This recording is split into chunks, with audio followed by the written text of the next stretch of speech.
Greg Locke. We've covered him a decent bit on this channel, all things considered. But if there is one thing we haven't done, and it's been just take a look at his Twitter and just scroll through and see what insanity we can find. And he's been growing a lot on Twitter lately. So apparently there's something here. Obviously there's something I'm not seeing. What if there's a Greg Locke under the Greg Locke that we all know? Someone who's actually worthwhile. Let's find out. From the first tweet 3 hours ago, what God is going to do is going to be so audacious, so glorious, so shocking, and so extraordinary that everyone will know he did it. Well, if there's one thing I've learned about the internet, it's that there's nothing better for riling people up than a vague post. But what is this vague post about? I do have to wonder. Don't tell me to accept the outcome of something that never happened. That is utter lunacy. Now, hold on a second. Greggy Poo. Historians do not agree on whether or not Jesus Christ was sacrificed on the cross and whether or not he was actually a god. So my question to you, Greg, why should the outcome of my life, why should I determine my life on the outcome of what may or may not be a fictional sacrifice? And even if the sacrifice was real, the deification could be fictional. Why would I do anything based on the outcome of something that likely never happened? That is utter lunacy, Greg. Now, I know what he's talking about. He's talking about the election. But I hate to tell you, Greg, but the election happened too. You voted in it. You actually took the time, Greg, to go and vote. Or maybe you did a mail-in vote. That would be heresy. But you voted, Greg. You did it. That's a thing that you engaged in. Accepting the outcome of that when it happened, like you actually participated in the voting process. Maybe that would be the adult thing to do. Greg Locke then says, "See you there, Mr. President. This will be an event of epic proportions." So let's see what this event of epic proportions is. It's a very low resolution. This could be the biggest event in Washington, D.C. history. I like how instead of, like, President Trump walking, they have this cardboard cutout of a human being, which is very analogous to what I believe Trump to be at this point. These people are in love with the idea of Trump, not actually Trump. Be a part of history. Join the march. January 6th. Arrive before, when the fuck did it say? 9 a.m. Trump march paid for by Women for America First. Oh boy, America First. That's not a dog whistle, is it? I mean, we've only heard it 1,000 times. It's only the shit that the Nazis in America used, and even Dr. Seuss made cartoons of, and Nicholas Fuentes named his show. But totally not a dog whistle of any kind. No. March for Trump. Now, I have a question. What kind of a president, after losing, and this is set to be the day after he officially loses, again, because Mike Pence has to count all the votes, so he'll get to lose again. We get to watch it again. It's going to be great. But this march is happening afterwards. You know what this march is? I'll tell you what it is. This is a temper tantrum. This is a preemptive temper tantrum where Trump gets to know the results of the election. He knows them. I'm not going to say that he's so stupid that he wouldn't know the results of those elections, those electoral votes. So I can just imagine Trump planning in his head, we're going to have a march right after the election because we know what's going to happen. They're going to steal everything. So, This is a tantrum. This is a child who knows they're going to not get their cookies and is preemptively preparing the tears. They have a little bit of Tabasco sauce. They're ready to rub it in their eyes just so they can get the tears coming out, the bloodshot eyes, the president's away from me. That's what we're going to get here. And you know who's celebrating that? Do you know who's celebrating that kind of infantile mentality? Pastor Greg Locke. See you there, Mr. President. This will be an event of epic proportions. Oh, but it doesn't stop. It will keep going on. I don't care what big tech does to hinder the election. Doesn't matter how much money Soros pays rioters. I really wish Soros paid me money. I'm not going to lie. Do you know all that shit? This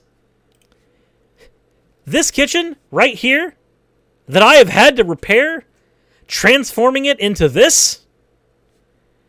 Do you know how much easier that would have been with Soros money? If that actually fucking happened, that would be amazing. Like, thank you, Mr. Soros. Please, thank you for handing me my check for just spouting on about the values that I actually legitimately hold dear. Thank you. I would love to hire an actual contractor to do this job instead of making my channel suffer because I have to take so much time away from it to play carpenter. But he doesn't care what big tech does. It doesn't matter how much money Soros pays rioters. Ignore the fact that this up here is a protest. This is a protest. But he won't lose sleep over Pence, the Supreme Court, or electoral votes. The court that Trump himself stacked in his favor. He won't cry about the electoral votes, except that's exactly what this is. Timing and all.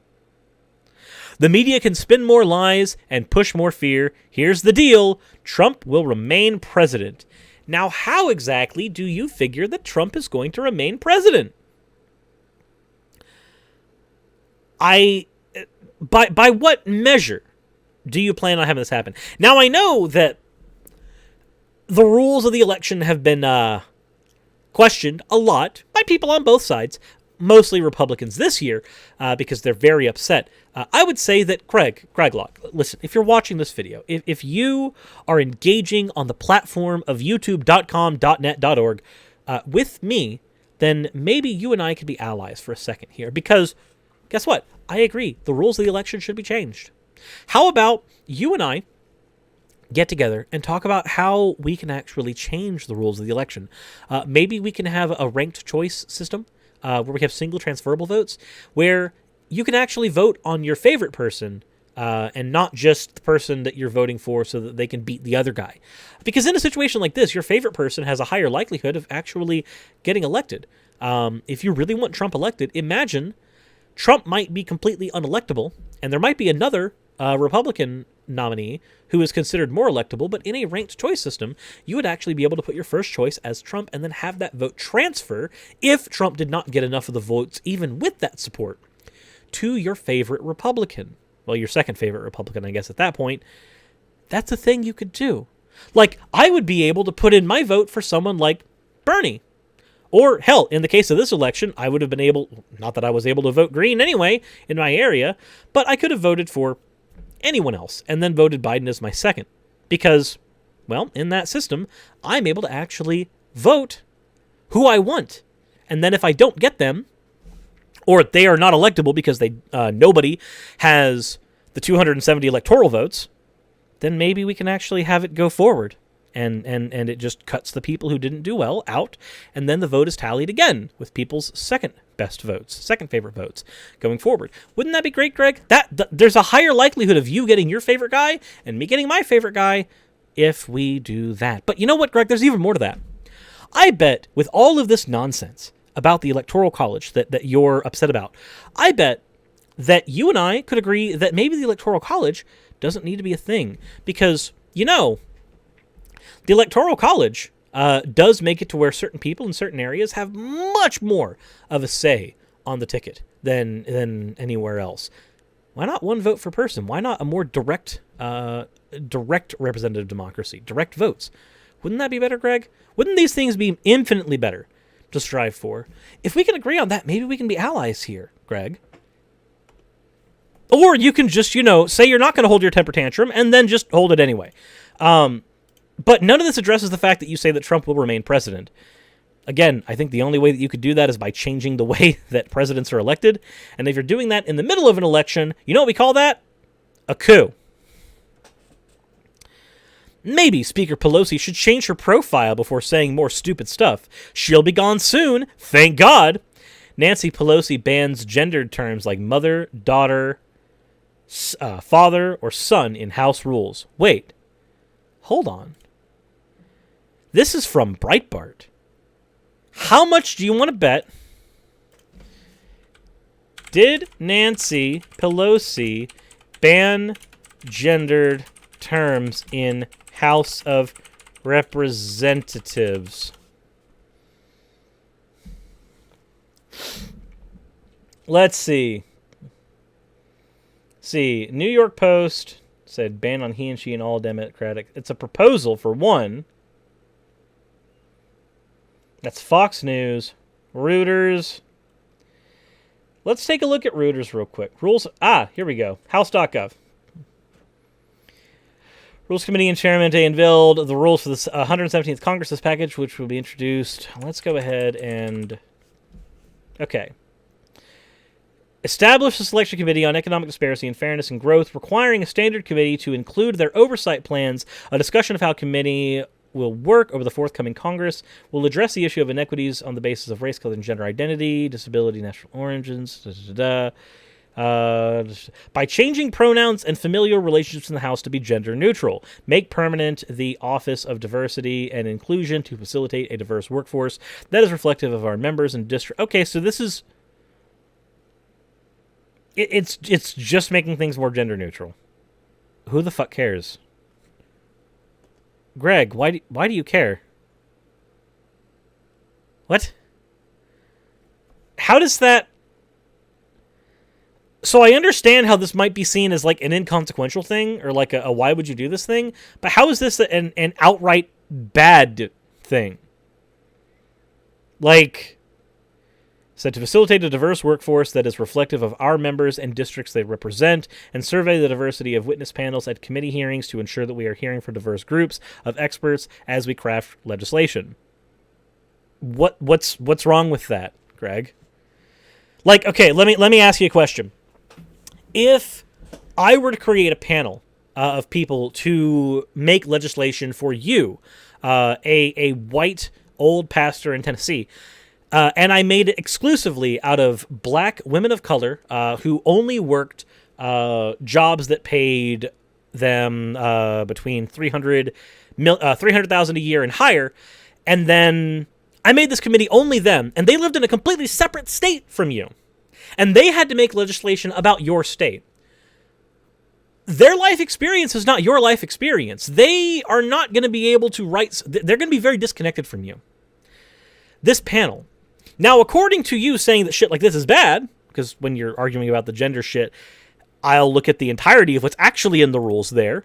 When you're arguing that shit like this is bad, you'd have to accept that that panel that I just created hypothetically in my head could represent you accurately and your lived experiences. Do you think it could? Because I don't think it could. I really don't. At the end of the day, I think this is just his attempt at a gotcha, which is why Pelosi bans terms like gender and father and house rules, when that's not what's really happening here. What's happening here is that a committee is being created here, and that committee does not use gendered terms if it can help it, so that they can better address issues of these inequities. Like, that's not a horrible thing, Greg, but it upsets you. The Chinese Communist Party is the most corrupt, evil, vile, deceptive organization on the planet. They are the virus. There's only one president that has ever dared to call them out. Thank you, real Donald Trump, for having a backbone. All right, so there's a difference between calling someone out and just stoking racism. For instance, if I were living in my old community of Montclair in Pensacola, Florida, and I were to say that, that community could have done a better job at taking care of its own and not letting people fall into gang violence, not letting people fall into drugs, either selling or otherwise. That is a fair assessment of that society. I know, I grew up in it. I spent 18 years in it. But if I were to say that this society represents all the problems in the black community, suddenly this is a really fucking racist thing. Suddenly I am creating a giant generalization and calling a group of people a fucking virus. Now, I understand that in this particular tweet, he's saying that the Chinese Communist Party is corrupt and evil. But note that when Trump went after China, he's gone after China and the Chinese. He's not gone after the Chinese Communist Party specifically. What Greg is doing here is trying to contextualize something that Trump has done as being better than it has been, but that's not been what he's done. When Trump does things like call it the China virus or the Chinese virus, it generalizes an entire group of people and throws the blame on them, when it's not the fault of individual Chinese citizens. And yet, they're going to be the ones that suffer the ostracization and backbone. It's already happened here in the South, where people who look Chinese end up having racist assholes look at them funny, the exact same way that this shit happened when 9/11 happened, and everybody had weird looks at anybody who was wearing anything looking like a turban. When you are the commander-in-chief of the United States, it is probably a good idea to avoid hasty generalizations so that you don't end up creating these issues in societies that look up to you within your country. But that's what Trump did, and that's what Locke is fucking celebrating. These crooked politicians and Hollywood elites. I wonder, before I continue with that, I wonder if Greg realizes that Trump is both a crooked politician and a Hollywood elite. He is an elite who has participated in Hollywood in several aspects of it, and he is a politician by definition now. Greg, your golden boy is not anything different than what you're criticizing now. But let's continue. They are literally sex trafficking children before our very eyes. Okay, well, where is it happening? I'm not saying it's not happening. Epstein was a thing. But where? If it's happening before our very eyes and it's all very obvious, then please be the prophet for the classroom and show us. They're bragging about it. Who the fuck's bragging about it? Except your golden boy, Trump, who's even said that, when you're a star, in Hollywood, you're a Hollywood elite, they let you do it. Your golden boy has done this shit. But go ahead. Go on. Go off. You need to wake up. Perversity like we've never imagined is coming to light. Choose a side. Okay, well, my side is going to be the one that says, can you please provide some evidence that this is a wide-scale thing? Yes, sex trafficking is a problem. Yes, it is happening. And yes, there are people who have a lot of money who are facilitating it. But point to those individual people. Please. That will help out a lot. Evidence goes a long way. More than just generalizations. It really does. I'd love to be your ally in this particular fight, Greg, because I think any abuse to a child, especially sexual abuse, stuff that ruins them for their entire lives, is horrible. Is one of the worst things that can happen to an individual. But I'm going to be honest, if you can't provide some evidence, then you're asking me to choose a side without data. You're asking me to choose a side without a reason. What's been whispered in secret is going to be shouted from the rooftops. God is exposing deception. Is there context to this? Nope. Cool. Thanks, Greg. This is what we all need to continue to do. Ignore this fool. He will not be president. Biden is a sinister distraction. Pay attention to what matters. He doesn't matter. So, I can agree. This is another one of those things where, like, Greg, we could totally be friends on this. I agree. Biden's a distraction. People are going to look at Joe Biden as a as a transition back into what they consider the norm, ignoring the fact that the norm was rife with systemic problems, was rife with inequality, was rife with people not getting their human rights treated like they are actual human rights that we've all agreed that they should have. I understand all that, and that is why I think that, yes, Joe Biden is a distraction. The difference here, though, is how this idea manifests in the two of us. For me, the idea that Joe Biden is a distraction manifests in such a way that I want America to get better. Whereas you think that Joe Biden is a distraction because you want your golden boy to have his golden pacifier so that he can drop his golden shits. That is the difference here. You're a fangirl who is just jumping up and down for your e-girl Trump, selling you Trump steak gamer girl bathwater, whereas I would actually like to make America a better place, and I see Joe Biden as a step away from the fascism that we were dealing with in Trump's personal ideology, but certainly a problem in that he may halt certain types of accelerationism that could get us into a better society in general. But, you know, you do you. You go off. They are using absolute fear to control the masses, destroy the economy, and continue to overshadow election fraud. My dude, did you know that the economy was already in a bad state because of Trump's response to COVID-19? You know, it could have been fixed. It could have been handled a lot better by making sure that individual citizens actually had enough money handed to them so that they could actually stay home and social distance from everybody else. And by giving them that money that they could use to subsist on, then they could have also pumped that money back into the economy, allowing small businesses and large businesses alike to receive their dollars and continue to thrive. But instead, we see all these businesses failing and we see infrastructure failing because of your shitty president's responses. If enough people stand up and push back, it's game over for the globalists. Now, I am curious here. When somebody says globalists and they're talking about George Soros and all this shit, it usually ends up just boiling down to the Jews. That's what it ends up boiling down to. That's what that whole conspiracy ends up turning into. There's a really good Innuendo Studio video that goes into like how each layer of this particular type of the globalists are destroying everything conspiracy theory ends up just kind of getting you down to anti-Semitism the longer you're in it. And that wouldn't surprise me with Greg. Jesus saves from what? Does he save us from the hell? The hell that, if he is God, he canonically created? Oh boy, you better love me, or I'll have to punish you. But if you love me, then I'll save you from what I'm going to do to you. The power dynamics in this relationship feel really rapey. Communist wannabe Reverend Warnock uses MLK as a platform.